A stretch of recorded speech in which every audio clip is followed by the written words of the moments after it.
Mazda has a magnificent history with motors in Australia. In the 60s, it pioneered the rotary with the R100. In the 80s, the 626 was one of the first passenger cars with a diesel engine, while in the 90s, there was the millicycle engine in the Unos 800. Remember that? Now, we have Mazda's first electric vehicle. And that's a bit of a surprise given Mazda's history with being pioneering with engines and motors and so on. This is the MX-30E for electric, and frankly, the situation is complicated.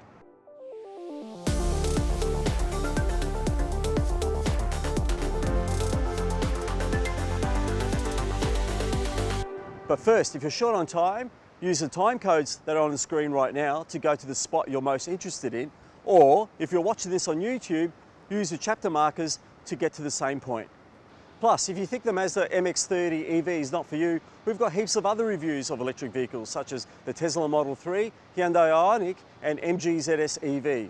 So be sure to hit that like, subscribe or notification bell button that you see on the screen. And don't forget, if you want more information on heaps of other reviews, go to carsguide.com.au.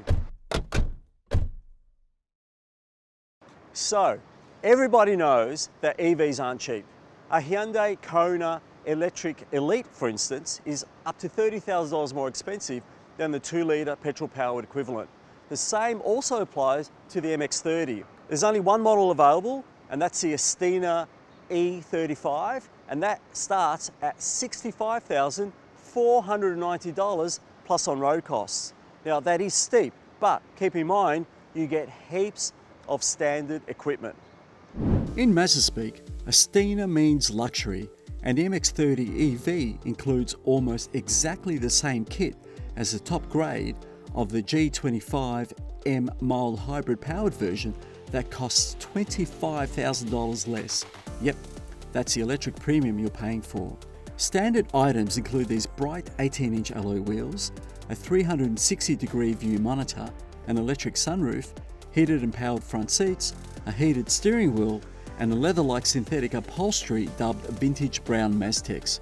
On the multimedia front, you'll find an 8.8-inch widescreen colour display with Apple CarPlay and Android Auto, a Bose premium audio system with 12 speakers, digital radio and satellite navigation, while a stylish head-up display for speed and GPS information is reflected on the windscreen.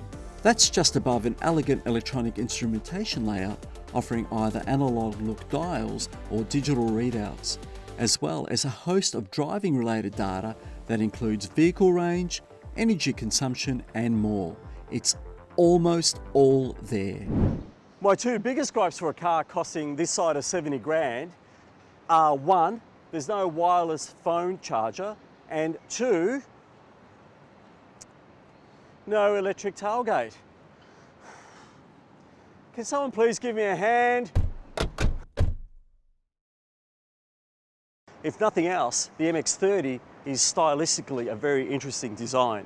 From the pinched nose, which introduces a new variation on Mazda's 5-point grille, to the coupe-like silhouette, these metallic finishes and two-tone kind of roof situation to make it look more like a 2+2 coupe, to the squared off wheel arches and slightly raised driving position that pretty much is de rigueur for a crossover nowadays. So what Mazda did here is that they decided, we like the look of the BMW i3, but we reckon we can make it a little bit more contemporary to what buyers want today. But the most interesting thing about this car are these freestyle doors. Now, people who know and love their Mazda history will recognize these as a design element of the iconic RX-8 sports car. The MX-30's interior is really a tale of two cars. Up front, you're greeted by plenty of room for even people over 6 foot tall. They can stretch out, it's wide enough. The console, even though it's floaty and kind of odd in design, it gives a sense of space as well as style. The driving position is first class. I like the reassuring typical Mazda carryover items such as the multimedia system, which includes this multimedia knob thing. The instrumentation, it's classical Mazda, yet different enough in this EV, guys, for the electronic driving data to be displayed in a concise and quite elegant manner. And also little things like ventilation and storage is first class. It's what you expect from a Mazda. But the MX-30 departs from your other Mazdas by having these kind of cork-like finishes here, which kind of hark back to the company's heritage. There's a 220 volt domestic plug thing here, as well as your typical USB ports down there. Just the kind of finish and material of the trim is really a step above. And I think Mazda has positioned the MX-30's interior to be premium, and I think it succeeds. Even the heater and ventilation controls here, they're new for the brand. They're all electronic and they're very smart, really nice finishes, nice haptic kind of experiences in terms of different configuration settings. It really looks good. Apart from quite bad side vision because of these thick pillars, the front of the MX-30 at least is a success. But it's a different story out back. We'll ask our resident expert. What do you reckon, Byron? Thanks for that, Byron. The back seat is tight. There's no getting away from that. There isn't that much knee room, although you can push the front seat forward, well, the driver's seat anyway, with these handy electric buttons here, which means that you have to compromise with the driver, obviously.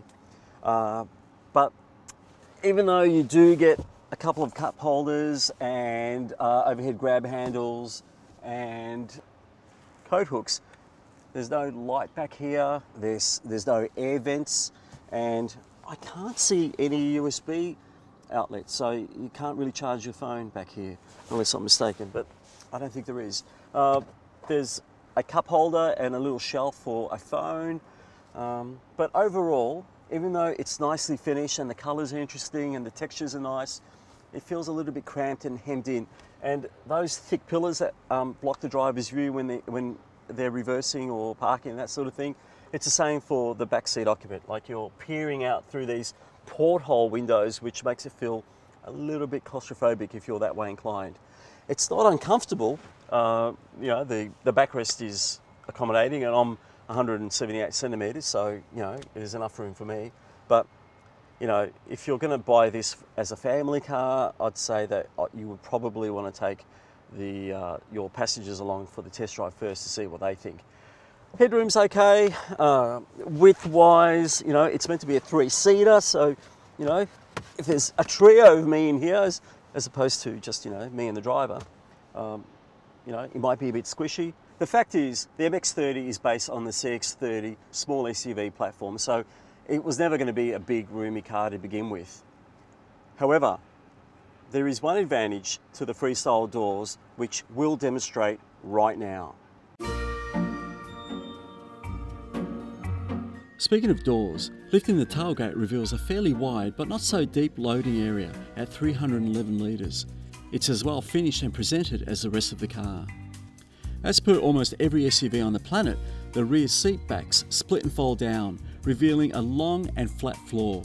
This boosts available cargo volume dramatically to a helpful 1,670 litres, handy for bigger and bulkier items. But the lack of proper storage for the AC charge cable is a pity. It's left to loll around in the back, and while we're on the subject of hauling things, Mazda does not supply any towing capacity information for the MX-30, which means we wouldn't. Under the MX-30's bonnet is an eSkyActiv electric motor and inverter driving the front wheels via a single-speed automatic transmission. The electric motor delivers a conservative 107 kilowatts of power and 271 newton meters of torque, which is on the smaller end of the EV scale, and in fact is below that of the regular mild hybrid petrol version. As a result, forget about keeping up with the Tesla Model 3, since the Mazda needs a sufficient but unexceptional 9.7 seconds to reach 100 kilometers an hour from standstill. In contrast, with 140 kilowatts, a Kona Electric will manage that in under 8 seconds flat. That's a fairly sizable margin difference. Plus, the MX-30 is limited to a 140 kilometer top speed. But don't worry, because Mazda says it's all in the name of optimizing efficiency. Under the MX-30's floor is a battery that, controversially, is smaller than most of its direct competitors. It offers 35.5 kilowatt hours, and that's almost half the size of the 62 to 64 kilowatt hour batteries found in the Nissan Leaf E+, Kona Electric and new Kia Niro EV that cost around the same amount of money. Mazda says it went for a right-size battery rather than a big one to save weight and costs across the entire life cycle of the car, while making the MX-30 quicker to recharge. It's a philosophical thing. What this means is that you can expect a range of up to 200 kilometers in the real world, or 224 kilometers according to Mazda's ADR figure, compared to up to 484 kilometers in the Kona Electric. It's a huge difference, and if you're planning to drive the MX-30 over long distances regularly, it might be a deal breaker. On the other hand, charging from 20 to 80% needs only about 9 hours using a domestic plug, 3 hours if you invest around $3,000 in a wall box, or just 36 minutes plugged into a DC fast charger. These are faster times than most. Officially, the MX-30E consumes 18.5 kilowatt hours per 100 kilometers, which, in plain English, is about average for an EV of this size and bulk. As with all EVs, using the air conditioning or being heavy-footed can increase consumption dramatically. Standard fitment heated seats and steering wheel help maintain charge as they don't draw from the EV battery, which is a bonus.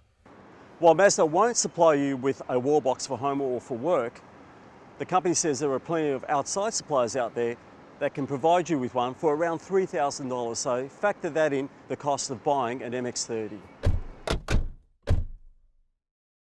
The Mazda MX-30 offers a maximum 5-star ANCAP safety rating, and that's tested under the higher 2020 standards. Adult and child occupant protection results were particularly outstanding, less so for other road users sadly, with 10 airbags fitted throughout the car. Advanced safety technology includes autonomous emergency braking that works between 4 and 160 km an hour with pedestrian and cyclist detection technology, rear cross-traffic alert, blind spot monitoring, adaptive cruise control with full stop-go functionality, lane keep assist, traffic sign recognition, auto high beams, driver attention alert, tyre pressure monitoring, front and rear parking sensors, and a surround view camera, which is absolutely superb by the way. The latter is essential as peering out of the side and back is quite a challenge due to very limited vision. The MX-30 follows other Mazda models in offering a 5-year unlimited kilometre warranty, along with 5 years of roadside assistance. The battery, though, is covered by an 8-year, 160,000 kilometre assurance period. Now, both of these are about average for the industry. Scheduled service intervals are every 12 months or 15,000 kilometres, whichever occurs first, which is also normal for the industry. Mazda says the MX-30 Electric will cost around $1,275 to service over 5 years under its Service Select plan, averaging out to be about $255 annually. That's cheaper than many EVs right now. The thing about the MX-30 is if you're expecting Tesla Model 3 levels of like neck-snapping performance and acceleration, you'll be disappointed. But having said that, it's not slow by any means off the mark. And once you get going, there's a steady stream of torque that comes on instantly just to power you along. So it's fast and it's zippy, and that's particularly obvious in the city where you need to dart in and out of traffic situations. So in that regard, you definitely won't think this car's gutless. Its other advantage being electric is its utter smoothness. This car glides along. Now, you can say that about the Leaf, and you can say that about the Ioniq and the MG ZS EV and all those other electric vehicles that are priced in and around the $60,000 to $65,000 mark. But I think the Mazda has the advantage of actually being more refined and more premium in the way that it just delivers its performance. The steering is light, yet it talks to you. There's feedback. The car deals with bumps, especially larger city bumps, really well. Like there's a suppleness of suspension, which I wasn't actually expecting given the size of the wheel and tyre package on this Astina E35. And at high speeds, it kind of corners the way you expect a Mazda to corner. The suspension setup isn't that sophisticated, like it's a McPherson strut front and a torsion beam rear, but what it does is that it handles with a confident and assured poise that, you know, it kind of betrays the fact that this is a kind of crossover slash SUV. I'm not saying it's a hot hatch, but what I am saying is that if you like driving and you like traveling in cars in comfort and refinement, then the MX-30 should definitely be on your shopping list. The MX-30 also has an excellent turning circle. It's really tight, really easy to park and maneuver, and that makes it well suited, in fact, particularly well suited for its role as a metro kind of urban runabout. It's great. Now, there are, of course, criticisms in the MX-30 because, you know, nothing's perfect, and this is far from perfect, but one of the more annoying ones is the gear shifter. It is a little bit, I don't know, it's a little bit awkward to put in park. There you go. That's annoying. Putting the car in park is a little bit fiddly, and in fact you need a bit of muscle to kind of like get the lever, you know, to the right, and if you're not that muscly like me, that might be a problem. The other thing that annoys me about the MX-30 is, while the regenerative braking is excellent and really nuanced in that, you know, you get 5 levels from really light, like no braking interference when you take your foot off the accelerator, to full dynamo effect regenerative braking. While that's really nuanced, if you do it and you're going down or up the 5 levels and you do it one time too many, it beeps and bonks at you, and that's kind of really annoying. Also, there is a little bit of road noise over some surfaces, like, you know, coarse chip. You can kind of hear the rear suspension working if there's only one of you on board. You know, if there's a bit of weight in the back, then that kind of settles the car down a bit. But that's pretty much it. The car really drives, I think, at a level that you might expect a Mercedes or BMW or Audi EV to. And in that regard, I think the car punches above its weight. So for a $65,000 Mazda, yes, that's expensive, but if you consider that this car can kind of certainly, you know, play in the EQA / BMW iX3 levels, and they're like approaching $100,000 and upwards when you option them up, then this is where the value of the MX-30 really starts to show. It's just really pleasant to drive and really nice. So, well done, Mazda.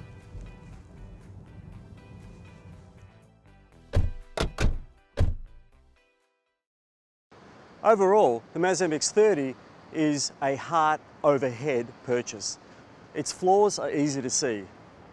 Packaging isn't great, it's got low range, there are some blind spots, and most of all, it isn't cheap. But that's obvious from the moment you step in the Mazda dealership, because what you've got in front of you is a very individualistic, striking, and intriguing electric vehicle alternative to some very humdrum and mainstream alternatives. So from that perspective, if you like what you see, it's definitely worth checking out.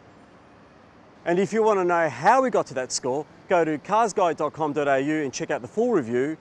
Or if you want another sort of EV, or in fact any other vehicle, just check out one of the hundreds of reviews we've got on our website. Thanks for watching.